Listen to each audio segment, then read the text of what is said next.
prendre un plein de coupe. Physiquement, psychiquement, ils sont dans un état, encore aujourd'hui, terrible, terrible. Et ils n'auraient pas supporté un nouveau délai, ça c'est sûr. S'il y avait eu un nouveau délai, on aurait pu craindre une issue fatale pour certains d'entre eux. Et elles ont déjà fait des tentatives de suicide. Elles avaient déjà fait des tentatives de suicide. Donc c'était très important d'aller vite.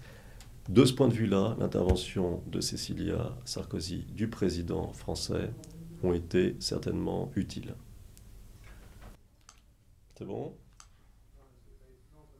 Les négociations ont été dures, longues, le climat parfois tendu, et je pense que l'absence de code commun, de langage commun, a été un obstacle supplémentaire. C'est-à-dire que la délégation française a fait preuve d'une grande bonne volonté, d'un grand enthousiasme, d'une volonté d'arriver à ses fins rapidement.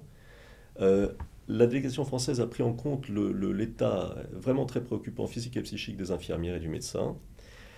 Peut-être aurait-il été utile qu'il y ait dans cette délégation des négociateurs, d'autres négociateurs professionnels, non diplomates, des avocats par exemple, ou des connaisseurs du monde arabe et de la mentalité des Libyens, qui est une mentalité un peu particulière.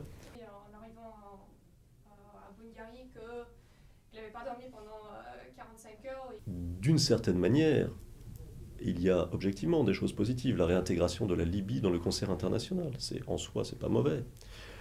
Une certaine forme de libéralisation du régime, c'est pas mauvais non plus. Et des contrats, de gros contrats, naturellement, aujourd'hui et demain, c'est pas non nécessairement une mauvaise chose. Donc finalement, quand on réfléchit, qui paie les pots cassés? Ce sont les 5 malheureuses et le malheureux médecin, n'est-ce pas?